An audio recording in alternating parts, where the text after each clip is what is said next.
जी Nepal HD television अब तपाईँ सँगसँगै।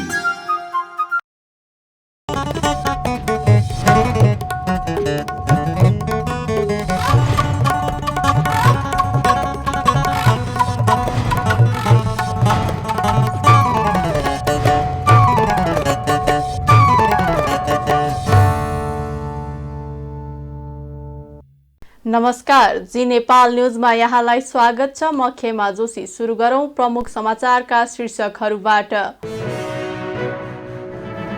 प्रधानमन्त्री दाहालले यही चैत 6 गते विश्वासको मत लिने। विश्वासको मत लिएपछि मन्त्रीमण्डल विस्तार गरिने।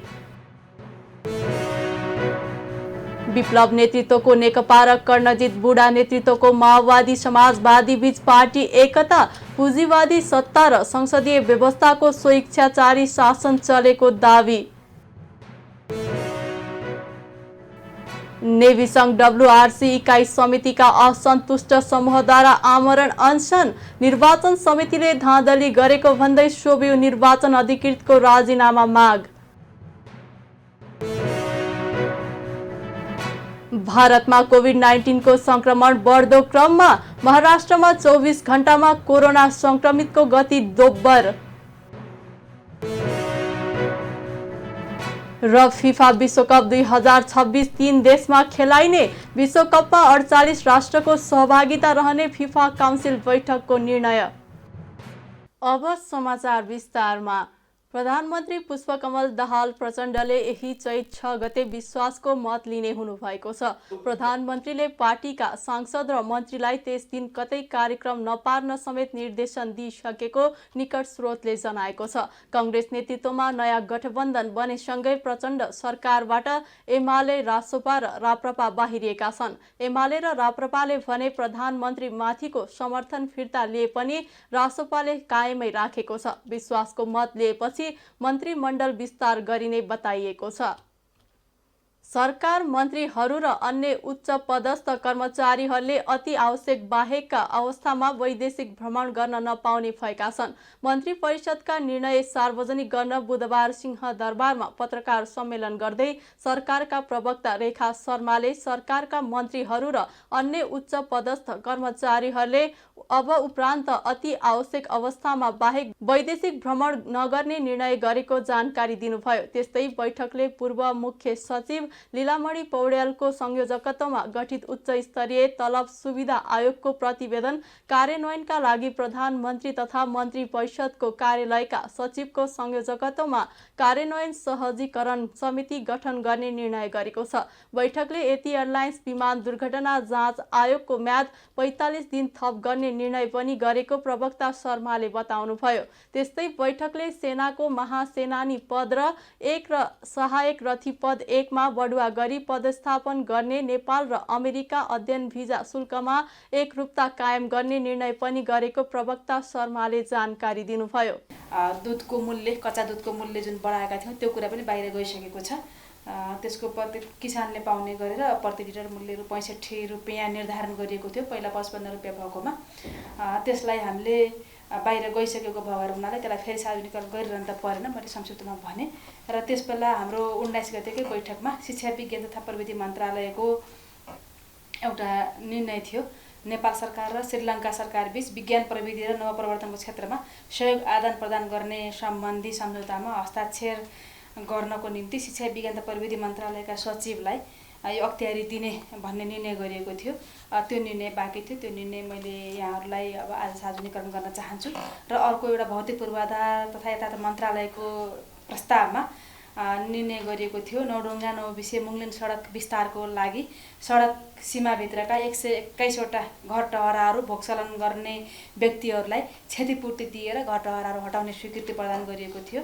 र त्यस्तै अर्को पनि फेरि भौतिक पूर्वाधार मन्त्रालयकै प्रस्तावमा पुल बनाउने सन्दर्भमा नारायणघाट मुङलिन सडकमा पुल निर्माण गर्न सडकको रेखाङ्कनभित्र परेका 26 वटा घर टहरा भोगचलन गर्ने व्यक्तिलाई क्षतिपूर्ति दिएर त्यो पनि हटाउने निर्णय गर्नको निम्ति स्वीकृति प्रदान गरिएको थियो। यिनी निर्णयहरू बाँकी थिए, अरू निर्णयहरू आइ नै सकेका छन् बाहिर, त्यो भनिरहन परेन। र खास गरेर यो 79 फागुन 30 गते बसेको बैठकको मन्त्री परिषदका निर्णयहरू म यहाँको अगाडि सार्वजनिकरण गर्न चाहन्छु। र यसमा पहिलो निर्णय छ तथा मन्त्री परिषदको कार्यालयको प्रस्तावमा मुख्यमन्त्री श्री लीला के अरे पूर्व मुख्य सचिव श्री लीलामणि पौडेलको संयोजकत्वमा त्यो एउटा आयोग गठन भएको थियो। उच्च स्तरीय तलब सुविधा आयोग गठन भएको थियो र त्यो आयोगले प्रतिवेदन बुझाएको छ र त्यो प्रतिवेदन कार्यान्वयनको लागि प्रधानमन्त्री तथा मन्त्री परिषदको कार्यालयका सचिवको संयोजकत्वमा सहजीकरण समिति गठन गर्ने भन्ने निर्णय भएको छ। प्रधानमन्त्री कार्यालयका सामान्य प्रशासन हेर्ने सचिवको नेतृत्वमा त्यो सहजीकरण समिति गठन गर्ने भन्ने निर्णय हिजोको मन्त्री परिषदको बैठकले गरेको छ र त्यसलाई कार्यान्वयनको निम्ति त्यसले कार्यतालिका बनाएर सम्बन्धित मन्त्रालय निकायहरूमा त्यसले पठाउनेछ। त्यस्तै अर्को प्रधानमन्त्री मन्त्री परिषदको कार्यालयको अर्को एउटा महत्त्वपूर्ण निर्णय छ। यो बीचमा अलि बढी अब यो विदेश भ्रमणका कुराहरू जति पनि आएका छन् त्यो विदेश भ्रमणका कुराहरू अत्यावश्यक बाहेक अरू नगर्ने भन्ने एउटा प्रधानमन्त्रीज्यूको एउटा आयोजनामै एउटा छलफल भयो हिजो क्याबिनेट बैठकमा। र हिजोको बैठकले नेपाल सरकारका मन्त्रीहरू र अन्य उच्च पदस्थ कर्मचारीले अब उपरान्त अति आवश्यक अवस्थामा बाहेक विदेश भ्रमण नगर्ने भन्ने एउटा निर्णय भएको छ। र त्यसै गरेर ऊर्जा तथा जलस्रोत सिँचाइ मन्त्रालयको एउटा निर्णय प्रस्ताव छ। कोशी पम्पचन्द्र नहरको प्रणालीमा सुधारको लागि जग्गा प्राप्ति गर्न स्वीकृति दिने भन्ने छ। र हिजोकै बैठकमा खानेपानी मन्त्रालयका मन्त्रीज्यूको एउटा वाटर कन्फरेन्स रहेछ, the United nation 2023 water conference विषय कार्यक्रममा सहभागी हुने भन्ने विषय रहेछ। उहाँको मन्त्रीज्यूलाई चाहिँ विदेश भ्रमणको निम्ति स्वीकृति दिएको छ। बैठकले नागडुङ्गा नौबिसे मुगलिन सडक खण्ड विस्तारका लागि सडक सीमाभित्रका 121 घर टहरा भोग चलन गर्ने व्यक्तित्वहरूलाई क्षतिपूर्ति दिएर घर टहराहरू हटाउनका लागि स्वीकृति प्रदान गर्ने निर्णय गरेको छ। नेपाली कांग्रेसले उपराष्ट्रपति पदका उम्मेद्वार रामसहाय प्रसाद यादवको पक्षमा मतदान गर्ने निर्णय गरेको छ। पार्टी कार्यालय सानेपामा बुधबार बसेको कांग्रेस केन्द्रीय कार्य सम्पादन समिति बैठकले चैत 3 गते हुने उपराष्ट्रपति निर्वाचनमा गठबन्धन दलका तर्फबाट साझा उम्मेद्वार यादवलाई समर्थन गर्ने र संघीय संसदका सदस्य एवं प्रदेश सभामा सदस्यहरूलाई यादवको पक्षमा मतदान गर्न निर्देशन दिएको कांग्रेसका प्रवक्ता डाक्टर प्रकाश शरण महतले जानकारी दिनुभयो। त्यस्तै बैठकले राष्ट्रपतिमा निर्वाचित भएकोमा रामचन्द्र पौडेललाई बधाई प्रकट गर्दै राष्ट्रपति पदको गरिमा, मर्यादा, दायित्व र जिम्मेवारीलाई संविधानको मर्म र भावना अनुरूप कार्य सम्पादन गर्न सफलता प्राप्त हुने विश्वासका साथ शुभकामना व्यक्त गरेको छ भने पौडेललाई आफ्नो मत दिएर निर्वाचित गराएकोमा गठबन्धन दल आबद्ध सांसदहरूप्रति धन्यवाद प्रकट गरेको प्रवक्ता महतले बताउनुभयो। त्यस्तै कांग्रेस बैठकले वैशाख 10 गते हुने चितवन क्षेत्र नम्बर 2 लगायत उपनिर्वाचन हुने अन्य क्षेत्रको प्रतिनिधि सभा सदस्य पदको प्रत्यक्षतर्फको उम्मेदवारीका लागि उम्मेदवारको नाम प्रस्ताव र सिफारिस गर्नका लागि पार्टीका सम्बन्धित निकायलाई उपयुक्त समयमा केन्द्रीय कार्यालय मार्फत निर्देशन गर्ने निर्णय गरेको प्रवक्ता महतले बताउनुभयो। हाम्रो प्रस्ताव छ 2079 साल फागुन 25 गते संघीय लोकतान्त्रिक गणतन्त्र नेपालको राष्ट्रपति पदमा निर्वाचित हुनुभएकोमा नेपाली कांग्रेसका तत्कालीन नेता, केन्द्रीय कार्य समितिका तत्कालीन सदस्य श्री रामचन्द्र पौडेललाई केन्द्रीय कार्य समितिको यो बैठक हार्दिक बधाई प्रकट गर्दछ। 6 दशकभन्दा लामो समयदेखि नेपाली कांग्रेस पार्टीमा आबद्ध रही राष्ट्रियता, लोकतन्त्र र जनहितका पक्षमा निरन्तर उहाँले पुर्याउनु भएको अतुलनीय योगदानको उच्च सम्मान र कदर गर्दै राष्ट्रपति पदको गरिमा, मर्यादा, दायित्व र जिम्मेवारीलाई संविधानको मर्म र भावना अनुरूप कार्य सम्पादन गर्न सम्माननीय राष्ट्रपति श्री रामचन्द्र पौडेललाई सफलता प्राप्त हुनेछ भन्ने विश्वासका साथ नेपाली कांग्रेस केन्द्रीय कार्य सम्पादन समितिको यो बैठक हार्दिक शुभकामना व्यक्त गर्दछु।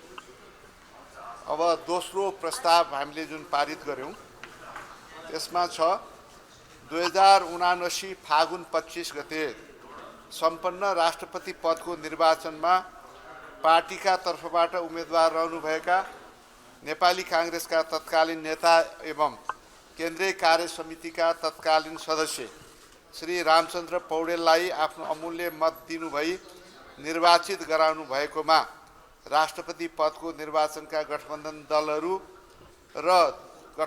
दलहरू आबद्ध सङ्घीय संसदका सम्पूर्ण माननीय सदस्यज्यूहरू तथा यो गठबन्धन पछि पनि थपिएका जुन दल र मान्यज्यूहरू हुनुहुन्छ उहाँहरू र प्रदेश सभाका सम्पूर्ण माननीय सदस्यज्यूहरूप्रति केन्द्रीय कार्य सम्पादन समितिको यो बैठक हार्दिक आभार सहित धन्यवाद प्रकट गर्दछ। साथै राष्ट्रपति पदको निर्वाचनमा सफलतापूर्वक सम्पन्न गर्ने काममा सघाउ पुर्याउने निर्वाचन आयोग, सुरक्षाकर्मी, राष्ट्रसेवक, कर्मचारी लगायत सम्पूर्ण सञ्चारकर्मी सबैमा हार्दिक धन्यवाद पनि यो बैठकले प्रकट गरेको छ। र तेस्रो प्रस्ताव हामीले जुन पारित गर्यौँ कार्य सम्पादन समितिले, त्यसमा यो छ, नेपालको संविधानको धारा 67, धारा 69 र धारा 70 बमोजिम सङ्घीय लोकतान्त्रिक गणतन्त्र नेपालको उपराष्ट्रपति पदको यही 79/103 गते हुने निर्वाचनमा गठबन्धन दलहरूका तर्फबाट साझा उम्मेदवार रहनुभएका जनता समाजवादी पार्टी नेपालको केन्द्रीय कार्यकारिणी समितिका सदस्य माननीय राम सहाय प्रसाद यादवलाई समर्थन गर्ने र सङ्घीय संसदका मान्य सदस्य एवं प्रदेश सभाका मान्य सदस्यहरूलाई श्री राम सहाय प्रसाद यादवको पक्षमा मतदान गर्न निर्देशन गर्ने। अब चौथो छ, 2080 वैशाख 10 गते हुने चितवन क्षेत्र नम्बर 2 लगायत उपनिर्वाचन हुने अन्य क्षेत्रको प्रतिनिधि सभा सदस्य पदको प्रत्यक्ष स्तरको उम्मेदवारीको लागि पार्टी विधानको धारा 32(8) क, ख, ग बमोजिमको प्रक्रिया पुर्याई उम्मेदवारको नाउँ प्रस्ताव र सिफारिस गर्नका लागि पार्टीका सम्बन्धित निकायलाई उपयुक्त समयमा केन्द्रीय कार्यालय मार्फत निर्देशन गर्ने पनि निर्णय यो बैठकले गरेको छ। त्यसभन्दा बाहेक शोक प्रस्तावहरू पनि छ। बैठकले कांग्रेस जिल्ला कार्य समिति भक्तपुरका पूर्व जिल्ला सभापति एवं प्रजातान्त्रिक आन्दोलनका योद्धा रामबहादुर ठकुरी, चितवन क्षेत्र नम्बर 1 का महाधिवेशन प्रतिनिधि कमला देवी श्रेष्ठको निधन प्रति दुःख व्यक्त गर्दै श्रद्धाञ्जली अर्पण गरेको छ। कांग्रेस एमाले सहितका किसान संघ संगठनहरूले मलमा दिइँदै आएको अनुदान कटौती गर्ने निर्णय तत्काल फिर्ता लिन सरकारसँग माग गरेका छन्। बुधबार काठमाडौँमा संयुक्त पत्रकार सम्मेलन गरी कांग्रेस निकट नेपाल किसान महासंघ, एमाले निकट अखिल नेपाल किसान महासंघ र राष्ट्रिय प्रजातन्त्र पार्टी निकट नेपाल राष्ट्रिय प्रजातान्त्रिक किसान संगठनले सो निर्णय तत्काल फिर्ता लिन सरकारसँग माग गरेका हुन्। पत्रकार सम्मेलनमा सो माग तत्काल सम्बोधन गराउनका लागि दबाव स्वरूप प्रधानमन्त्री पुष्पकमल दाहाललाई ज्ञापन पत्र बुझाउने सहितका आन्दोलनको कार्यक्रम पनि घोषणा गरिएको छ। किसानहरूलाई दिँदै आएको एकमात्र सो अनुदान अविलम्ब फिर्ता गराउनका लागि चैत 3 गते शुक्रबार प्रधानमन्त्रीलाई ज्ञापन पत्र बुझाउने देशभरका स्थानीय स्तरमा संयुक्त किसान सङ्घर्ष समिति निर्माण गरी धरना, जुलुस, चक्का जाम लगायतका आन्दोलनका कार्यक्रम घोषणा गर्ने निर्णय गरिएको अखिल नेपाल किसान महासंघका अध्यक्ष डाक्टर प्रेम दङ्गालले जानकारी दिनुभयो। उहाँले किसानलाई राहत दिनका लागि सुरु गरिएको सो आन्दोलन आफूहरूको माग पूरा नभएसम्म जारी रहने चेतावनी समेत दिनुभयो। यही फागुन 26 गते नेपाल सरकारले रासायनिक मलमा दिँदै आएको अनुदान कटौती गर्ने निर्णय गरेको थियो। सरकारले सो निर्णयप्रति देशभरका किसान हक हितसँग सम्बन्धित संघ संगठनहरूले आपत्ति जनाउँदै तत्काल फिर्ता लिन माग गर्दै दबाव स्वरूप आन्दोलन सुरु गरेका छन्। पत्रकार सम्मेलनमा मल कारखाना स्थापना गर्ने निर्णय तत्काल कार्यान्वयनमा ल्याउन पनि सरकारलाई सचेत गराइएको छ। रासायनिक मलमा दिइँदै आएको अनुदान कटौती गरिएको भन्दै राप्रपा निकट राष्ट्रिय प्रजातान्त्रिक किसान संगठनले काठमाडौँमा विरोध प्रदर्शन गरेको छ। अनुदान कटौती गर्ने सरकारको निर्णय किसान विरोध रहेको भन्दै उनीहरूले काठमाडौँको माइती घरमा विरोध प्रदर्शन गरेका हुन्। प्रदर्शनमा सहभागीहरूले हाम्रो खुसी अन्न र उपज, हाम्रो उत्पादनमा मलको सहज खेत त जोगियो, मल बिउ कहाँ छ लगायतका प्ले कार्ड प्रदर्शन गरेका थिए। उनीहरूले तत्काल सरकारले अनुदान कटौतीको निर्णय फिर्ता दिनुपर्ने माग गरेका छन्। चेक जाँच नगरी भारतीय तरकारी भित्र्याएर किसानको उत्पादनलाई महत्त्व नदिने, रासायनिक मलको अनुदान कटौती गरेर स्वदेशी उत्पादनको मूल्य वृद्धि गर्ने काम तत्काल रोकिनुपर्ने राप्रपाको युवा संगठन राष्ट्रिय प्रजातान्त्रिक युवा संगठनका अध्यक्ष सुजित केसीले बताउनुभयो। तरकारी जन्य वस्तुहरू भित्राउने काम गरियो, तर नेपाली किसानलाई उपेक्षा गरियो। नेपालमा उत्पादित वस्तुले आजसम्म पनि उचित बजार पाउने अवस्था छैन। अब कृषिजन्य उत्पादनलाई यसरी दिँदै गरेको अनुदानलाई कटौती गर्दाखेरि कृषि उत्पादित वस्तुमा मात्रै मूल्य वृद्धि हुने होइन, समग्र देशको अर्थतन्त्रलाई नै यसले नकारात्मक प्रभाव पार्छ। कृषिजन्य उत्पादित वस्तुहरूमा मूल्य वृद्धि भई तपाईँ हामी सबैको भान्सामा समेत मूल्य वृद्धि हुन्छ। हामीले दैनिक खपत गर्ने तरकारीको अब मूल्य बढ्छ। हामीले उचित बजार पनि पाउँदैनौँ। त्यो कारणले गर्दाखेरि जुन प्रकारको अहिले नेपाल सरकारबाट व्यवहार भएको छ, त्यो व्यवहार भनेको कृषि मारा व्यवहार हो। जुन कुकृत्य भएको छ त्यसलाई हामी सबैले भर्त्सना गर्नुपर्छ, त्यसलाई हामीले घोर निन्दा गर्छौँ। आज हामी यहाँ यो साङ्केतिक रूपमा विरोध कार्यक्रममा उपस्थित भएका छौँ, तर यसै गरी नेपाल सरकारले कृषकलाई उपेक्षा गर्दै कृषक मार्ने काम, कृषकलाई पिस्ने काम गर्छ भने यो आन्दोलन यहाँ माइती घरमा मात्र सीमित हुने छैन। त्यसैभरि यो आन्दोलन बढेर जानेछ। यो आन्दोलनको रूप सशक्त रूपमा त्यसैभरि फैलिएर गएर भोलि सरकारलाई एउटा ठुलो चुनौतीको रूपमा हामी प्रस्तुत भएर देखाउनेछौँ। उनीहरूले अहिले सांकेतिक विरोध मात्रै भएकाले सरकारको निर्णय फिर्ता नभए देशव्यापी आन्दोलन गर्ने चेतावनी दिएका छन्। यसअघि सरकारले रासायनिक मलमा किसानलाई दिँदै आएको अनुदान समग्रमा 11.8%ले घटाउने निर्णय गरेको थियो। अनुदान कटौतीसँगै रासायनिक मल बढ्ने देखिएको छ। नेत्रविक्रम चन्द विप्लव नेतृत्वको नेकपा र कर्णजित बुढा नेतृत्वको नेपाल कम्युनिस्ट पार्टी माओवादी समाजवादी बीच पार्टी एकता भएको छ।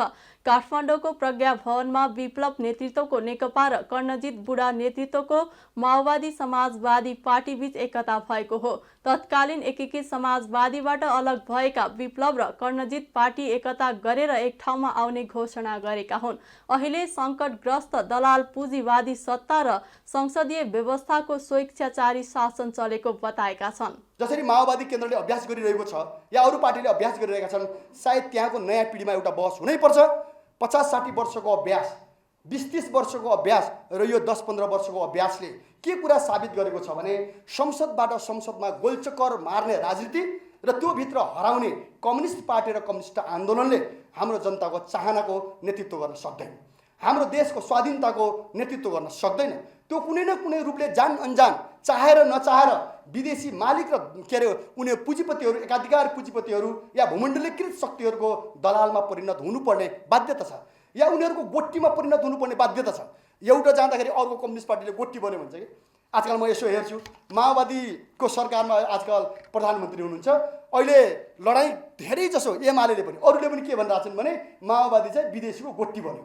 यो छ हेर्नुहोस् है, गोट्टी बन्यो, उतापट्टिको सारा खत्तम भयो, सबैको त्यही भनाइ छ। माओवादीले सुनेको छ, अलिअलि के भन्छ उसको कुरा हो।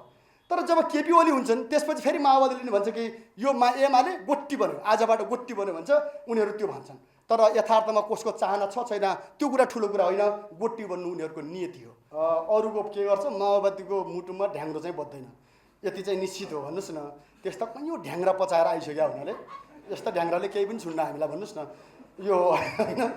अब यहाँ कुरा के छ भन्नुहुन्छ, तर एउटा कुरा जो तपाईँले भन्नुभयो त्यसमा चाहिँ एउटा साँचो कुरा के हो भने 64-65 पछि हामी नेपाली जनताका राजनीतिक, आर्थिक, सांस्कृतिक होइन अरू विभिन्न क्षेत्रका शैक्षिक मौलिक अधिकारका विषयहरू, शिक्षा, स्वास्थ्य, रोजगारीका यस्ता विषयहरूलाई एउटा निष्कर्षमा पुर्याउन र संस्थागत गर्न चाहन्थ्यौँ। त्यो कुरा भइराखेको देखेका थिएनौँ हामीले। त्यसो भए त्यति बेलै सायद पत्रकार बन्धु तपाईँहरूमध्ये कयौँ युवा भर्खरको हुनुहुन्थ्यो होला। मैले भनेको थिएँ, हामीले भनेका थियौँ यो 10-15 वर्ष पनि जाँदैन, यो व्यवस्थाले अहिले भएको संसदीय व्यवस्थाले यो जनताको चाहना र अपेक्षा मुद्दाहरूलाई थेग्न सक्दैन है भनेर हामीले भनेका थियौँ। त्यति समय पनि गएन। यो हामीले हेर्नुहोस् जितेर फेरि नसम्हालेको कारणले यो सङ्कट आएको होइन। हामी अलग भएको पनि त्यति बेला भएको बहस पनि आजको पनि के हो भने हामीले भूमि सुधारको कुरा टुङ्गोमा लाउन चाहन्थ्यौँ। किन टुङ्गो लागेन? भूमि सुधारलाई माओवादीको जस्तो मात्रै विषय बनाइयो कि त्यहाँ। त्यति बेला हामी जसरी लड्नु पर्थ्यो, माओवादीले नेतृत्व गर्नुपर्थ्यो, हाम्रो नेताहरू त्रुटि भयो त्यहाँ। भूमि सुधार माओवादीको मात्रै कुरा थिएन क्या यो। नेपालका 65% भन्दा बढी जनतासँग सरोकार राख्ने विषय थियो होइन। शिक्षाको कुरा माओवादीको जस्तो बनाइयो कि, स्वास्थ्यको कुरा, रोजगारीको कुरा, त्यसलाई त सुनिश्चित गर्ने विषय हुनु पर्थ्यो। त्यो भएन भन्नाले संविधानमा त केही कुरा त लेखियो, तर त्यो लागू गर्ने तहमा गएन। फेरि पनि सत्ता त कसको हातमा गयो? तपाईँ सबै सायद भुक्तभोगी छौँ। तपाईँहरू पनि पक्कै अलिकति केही न केही शोषित भयो कि म त्यहाँ पत्रकार साथीहरू हुनुहुन्छ जस्तो लाग्छ यहाँ होइन। नेपाल कृषि मेसिनरी व्यवसायी सङ्घ र सिद्धार्थ प्रिमियर इन्सुरेन्स बीच स्वास्थ्य बीमा सम्झौता भएको छ। जोखिम न्यूनीकरण गर्नका लागि सङ्घ र इन्सुरेन्स बीच स्वास्थ्य बीमा सम्झौता भएको हो। सम्झौता पत्रमा सिद्धार्थ प्रिमियर इन्सुरेन्सका प्रमुख व्यवस्थापक रामजी ढकाल र सङ्घका अध्यक्ष खोजराज कटुवालले हस्ताक्षर गर्नुभयो। पहिलो चरणमा 33 जना व्यवसायीहरूको बीमा गरिएको सङ्घले जनाएको छ। सम्झौता पत्रमा 2 लाख बराबरको दुर्घटना र 80,000 बराबरको स्वास्थ्य बीमा गरिने उल्लेख छ। यसमा आवश्यक सहजीकरण आफूहरूले गर्ने इन्सुरेन्सका प्रमुख व्यवस्थापक रामजी ढकालले जानकारी दिनुभयो। उहाँले उपचार पश्चात अस्पतालले खर्चको विवरण पठाएपछि इन्सुरेन्सले भुक्तानी दिने बताउनुभयो। त्यस्तै सङ्घका अध्यक्ष कटुवालले व्यवसायको जोखिम न्यूनीकरणका साथै बीमाप्रति सचेतना दिलाउनका लागि सङ्घले सम्झौता गरेको बताउनुभयो। बिरामी परेर हस्पिटल जाँदाखेरि तत्कालै खल्तीमा पैसा नभएको अवस्थामा पनि यहाँहरूका जुन सेयर सदस्यहरू हुनुहुन्छ अथवा सदस्य आबद्धता भएका सदस्य साथीहरू हुनुहुन्छ, उहाँहरूले हस्पिटलमा उपचार गर्दाखेरि नगद लिएर जान आवश्यक पर्दैन। हामीसँग बिमा गर्नुभयो भने हामीले एउटा प्रिभिलेज कार्ड दिन्छौँ यहाँका जुन बिमित सदस्यहरूलाई, र त्यो प्रिभिलेज कार्ड लिएर गइसकेपछि त्यो कार्डको माध्यमबाट जब हस्पिटलमा यहाँहरू जानुहुन्छ, हस्पिटलले बिना नगद चाहिने भर्ना लिइदिन्छ र यहाँहरूको उपचार सुरु हुन्छ। हामीसँग आबद्ध भएका हस्पिटलहरूसँग पुग्नुभयो भने र उपचार सुरु भइसके पछाडि जुन हस्पिटलमा एडमिट भएर उपचार गर्दाखेरि अब डिस्चार्ज हुने जुन प्रक्रिया हुन्छ, उपचार गरिसके पश्चात तत्पश्चात हस्पिटलले हामीसँग चाहिँ एउटा खर्चको चाहिँ विवरण पठाउँछ र अनि हामीले त्यो खर्चमा सिद्धार्थ इन्सुरेन्स यो सिद्धार्थ प्रिमियरले कति भुक्तानी गर्नुपर्छ त्यो रकम चाहिँ हामी उहाँहरूलाई चाहिँ ग्यारेन्टी अफ पेमेन्ट भन्छौँ। त्यो ग्यारेन्टी अफ पेमेन्ट चाहिँ हामीले हस्पिटललाई दिन्छौँ। हाम्रो दायित्व यति हो भनेर, जुन चाहिँ बिमा लेखले कभर गर्ने अवस्थामा मात्रै, फेरि अन्यथा बिमा लेखले कभर नगर्ने रोगहरू पनि हुन्छन् होइन। त्यो जस्तो दीर्घ रोगहरूका कुराहरू होला, पोलिसीले कभर नगर्ने चाहिँ हजुरको हामी त्यसलाई प्रि एक्जिस्टिङ डिजिजहरू भन्छौँ। पहिल्यै लागेका रोगहरू जुन चाहिँ बिमाले कभर गर्दैन, बिमा गरिसकेपछि भएका समस्याहरू अथवा रोगहरूलाई मात्रै यसले कभर गर्ने हो। बिमाप्रति हामी नेपालीहरू त्यति सचेत छैनौँ, त्यति सजग छैनौँ। बिमाप्रति जति पोजिटिभ हुनुपर्ने हो त्यति पोजिटिभ भइसकेको छैनौँ। त्यस कारणले पनि बिमा चाहिँ कस्तो हो भने गाडीको जुन ब्रेक जस्तो होइन, जहाँनिर आवश्यक पर्छ त्यहाँनिर रोकिनुपर्छ होइन। त्यस कारणले गर्दाखेरि त्यो ब्रेक बिनाको गाडीको चाहिँ कन्डिसन जस्तो हुन्छ, इन्सुरेन्स बिनाको जीवन त्यस्तै हुन्छ जस्तो लाग्छ मलाई। कुन बेला कहाँ गएर चाहिँ गराउने हुन्छ अनि आइएन थाहा चाहिँ हुने कन्डिसन चाहिँ हुन्छ होइन।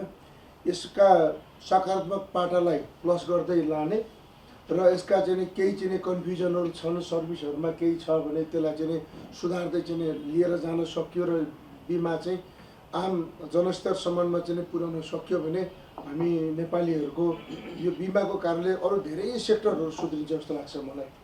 सङ्घमा करिब 200 कृषि मेसिनरी व्यवसायीहरू आबद्ध छन्। नेकपा एकीकृत समाजवादी निकट विद्यार्थी संगठन अनेरा सोब्यूले राज्यको कुल बजेटको कम्तीमा 20% बजेट शिक्षा क्षेत्रका लागि व्यवस्था गरिनुपर्ने लगायतका मुद्दा समेटेर सोब्यू निर्वाचन केन्द्रित घोषणा पत्र सार्वजनिक गरेको छ।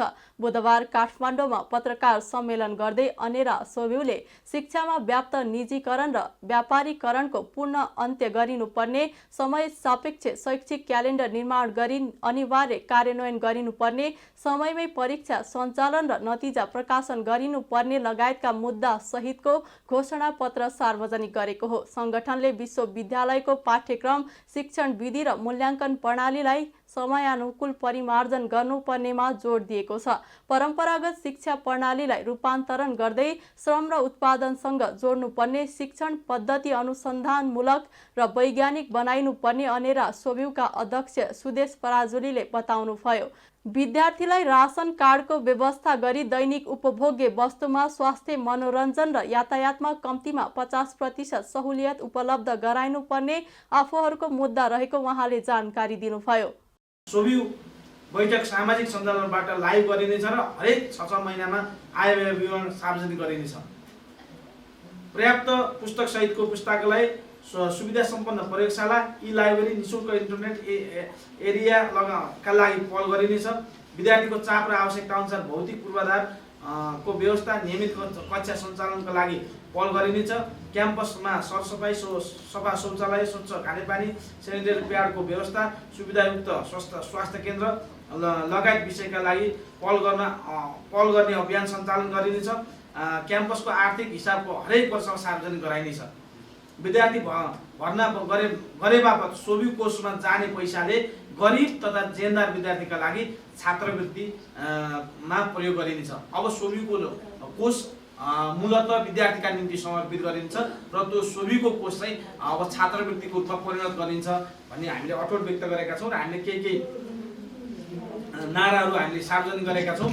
शिक्षामा सबैको अधिकार, धनी र गरिब समान, धनी र गरिब बराबर, प्राविधिक शिक्षा समृद्धिको इच्छा, समाजवादी शिक्षा, सबैमा परीक्षा, समयमा परीक्षा, शैक्षिक संस्थामा नो लाइन, सबै काम गरौँ अनलाइन, शिक्षामा सबैको अधिकार, प्राविधिक र मेडिकल शिक्षामा सबैलाई बराबर अवसर, शिक्षालयमा हरियाली र प्रकृतिको रक्षा, प्रविधि मैत्री कोठा र शान्त कक्षा, शिक्षालय हाम्रो घर, सुरक्षित पूर्वाधार, जे पढ्छौँ त्यो प्र्याक्टिकल बुझ्छौँ, सफलता सबैको गन्तव्य, रक्षा गरौँ हाम्रो संस्कृति, हटाउँ विकृति, ज्ञानको अतिरिक्त स्रोत, इन्टरनेटमा सबैको पहुँच, हामी दोहोऱ्याउनेछौँ हाम्रो देश, स्वस्थ शरीर, स्वस्थ दिमाग, प्रविधि हाम्रो साथी, किताब खोलौँ, रमाउँदै पढौँ, कृषिको उत्थान, हामी सबैको आत्मसम्मान, शिक्षामा छोरी बुहारी राज्यको प्रमुख जिम्मेवारी, शिक्षा क्षेत्रमा शान्ति, सुन्दर समाज निर्माणको क्रान्ति। अनेरा सोब्यूलाई आम विद्यार्थीहरूको साझा संस्था बनाइने, विश्वविद्यालय र क्याम्पसमा हुने राजनीतिक भागबण्डाको अन्त्य गरिने प्रतिबद्धता जनाएको छ। नेपाल विद्यार्थी सङ्घ, नेभी सङ्घ, पश्चिमा अञ्चल इन्जिनियरिङ क्याम्पस WRC इकाइ समितिका असन्तुष्ट समूहले सोब्यू निर्वाचन अधिकृतको राजीनामा माग गर्दै आमरण अनसन बसेका छन्। सो समूहले निर्वाचन समितिले धाँधली पूर्ण गरेको भन्दै सोब्यू निर्वाचन अधिकृतको राजीनामा माग गर्दै आमरण अनसन बसेका हुन्।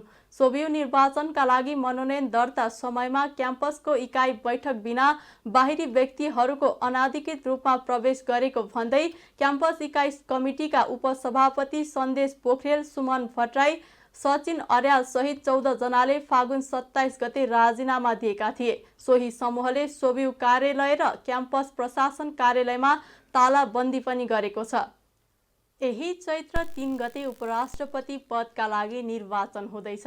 निर्वाचन आयोगले उपराष्ट्रपतिको निर्वाचनका लागि मङ्गलबार राति 12 बजेदेखि प्रचार प्रसारमा रोक लगाएको छ। चैत 3 गते मतदान केन्द्र बन्द नभएसम्म प्रचार प्रसार निषेधको अवधि कायम रहने आयोगले जनाएको हो।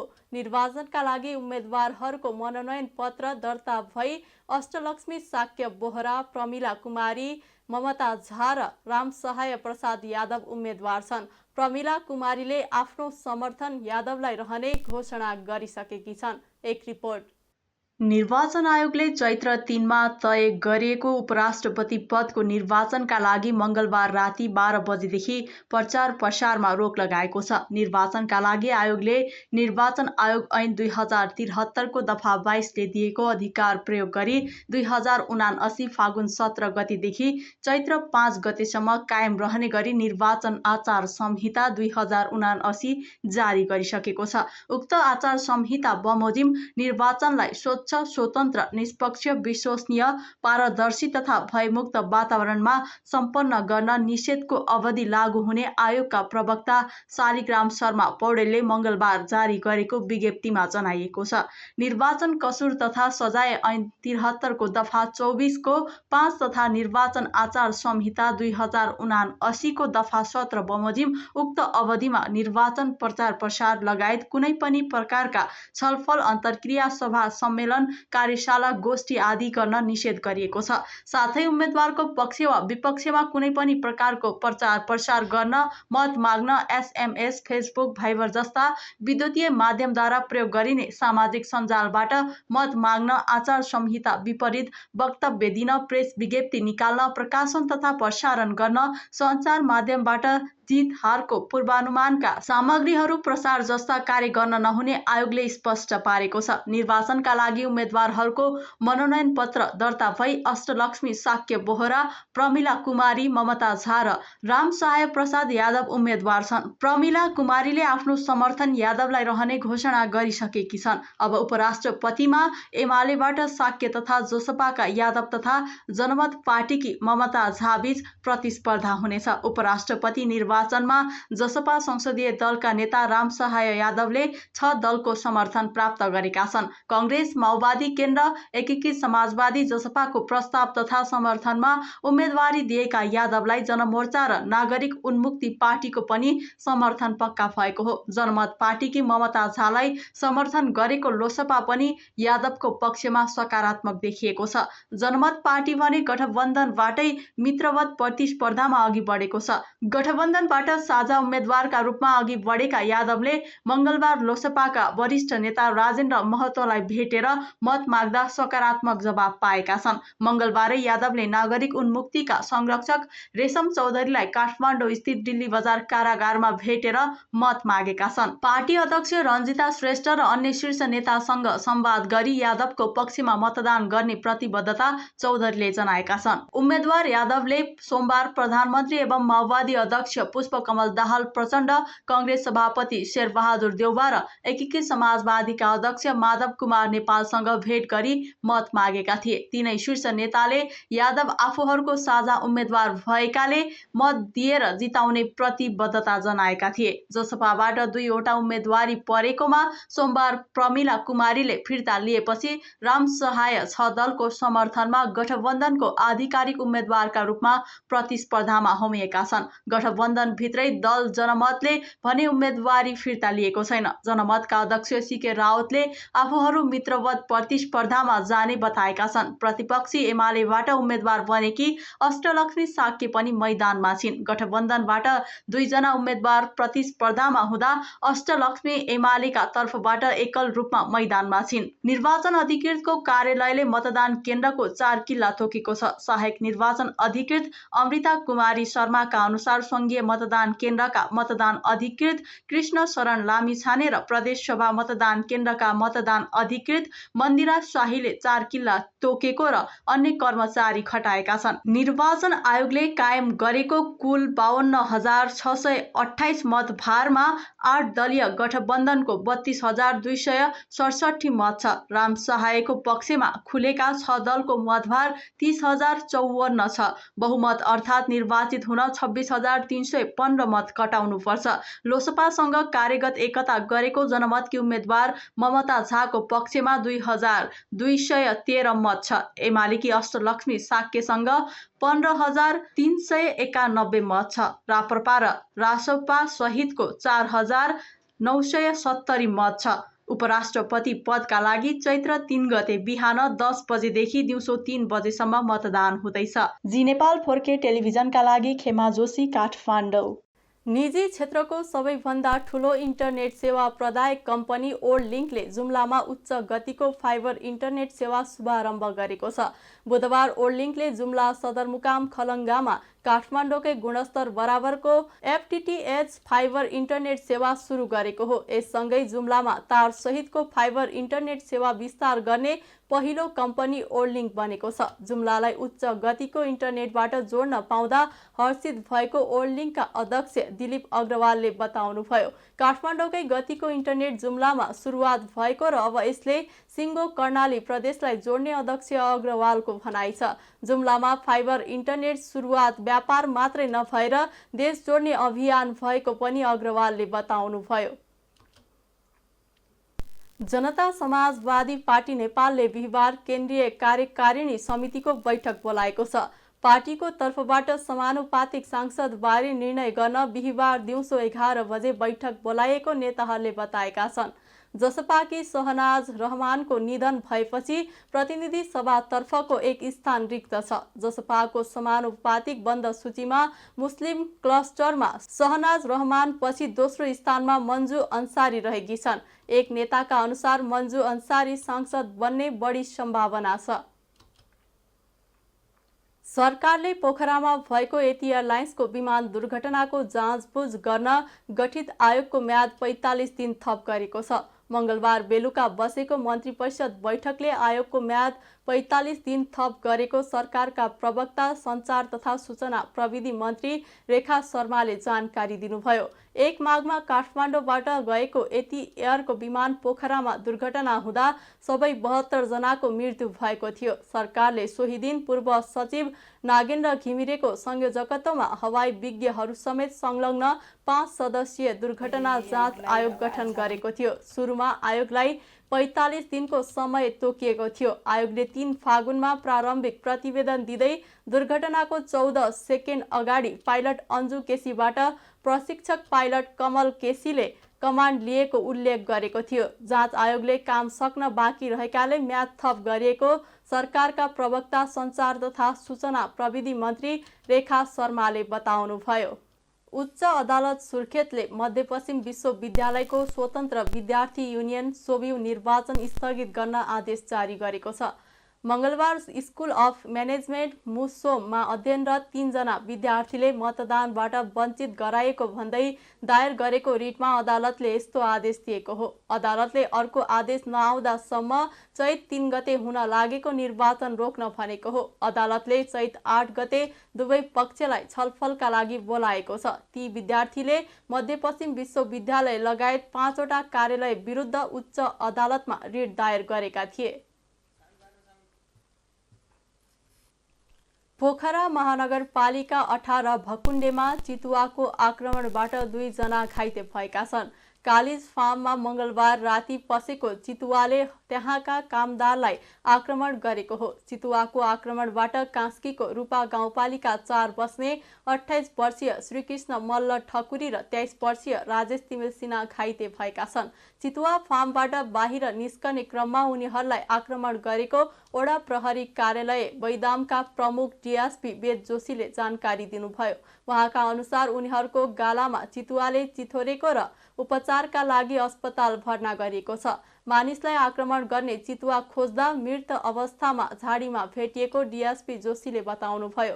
मृत चितुवा प्रहरीले जिल्ला वन कार्यालय कास्कीलाई जिम्मा लगाएको छ। विराटनगर महानगरपालिका 4 र 5 मा पर्ने जामुनगाछी चोक आसपासका सर्वसाधारण 1 वर्ष यता आन्दोलनरत छन्।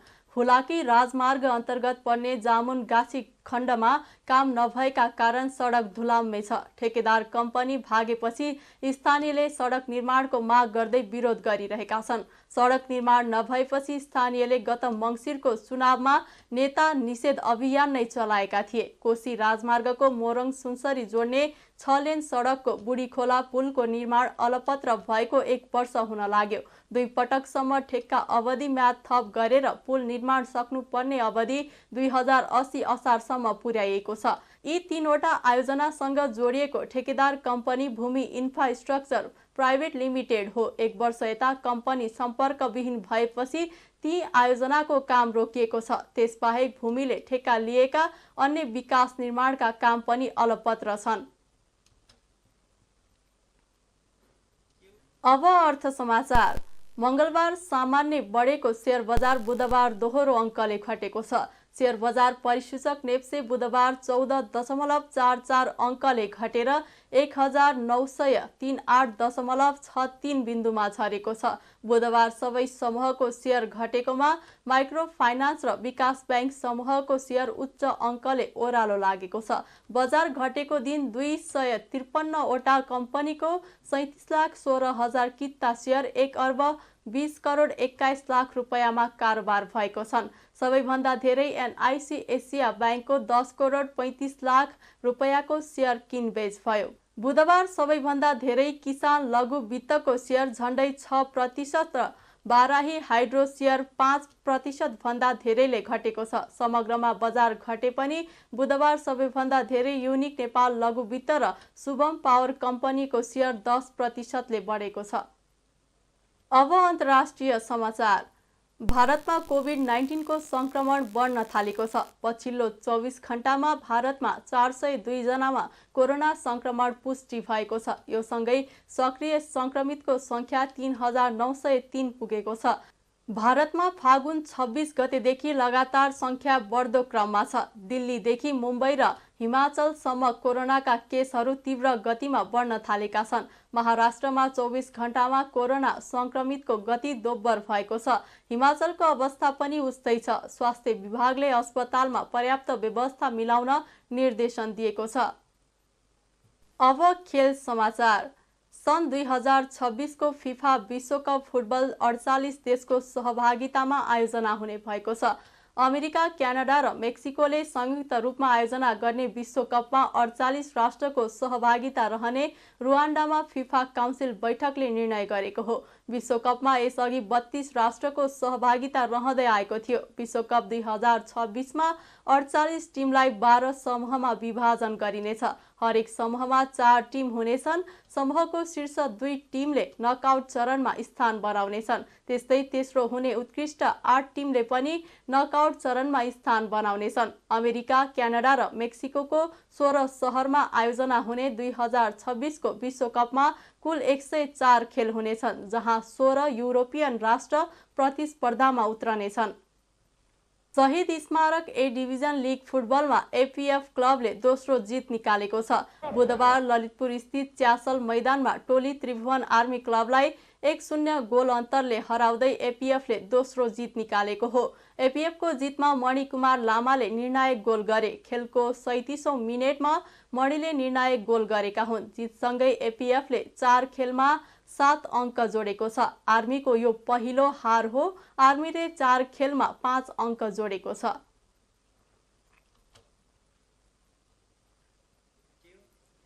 खेल समाचार सँगै हामी जी नेपाल न्यूजको अन्त्यमा आइसकेका छौं। जाँदा जाँदै प्रमुख समाचारका शीर्षकहरू पुनः एकपटक। प्रधानमन्त्री दाहालले यही चैत 6 गते विश्वासको मत लिने। विश्वासको मत लिएपछि मन्त्रीमण्डल विस्तार गरिने। विप्लव नेतृत्वको नेकपा र कर्णजित बुढा नेतृत्वको माओवादी समाजवादी बीच पार्टी एकता। पुँजीवादी सत्ता र संसदीय व्यवस्थाको स्वेच्छाचारी शासन चलेको दावी। नेभी संघ डब्लुआरसी इकाई समितिका असन्तुष्ट समूहद्वारा आमरण अनसन। निर्वाचन समितिले धाँधली गरेको भन्दै सोभियो निर्वाचन अधिकृतको राजीनामा माग। भारतमा कोभिड-19 को संक्रमण बढ्दो क्रममा। महाराष्ट्रमा 24 घण्टामा कोरोना संक्रमितको गति दोब्बर। र फिफा विश्वकप 2026 3 देशमा खेलाइने। विश्वकपमा 48 राष्ट्रको सहभागिता रहने फिफा काउन्सिल बैठकको निर्णय। प्रमुख समाचारका शीर्षकसँगै अहिलेका लागि जी नेपाल न्यूज सकियो। ताजा समाचार र मनोरञ्जनका लागि जी नेपाल 4K टेलिभिजन हेर्दै गर्नुहोला। नमस्कार।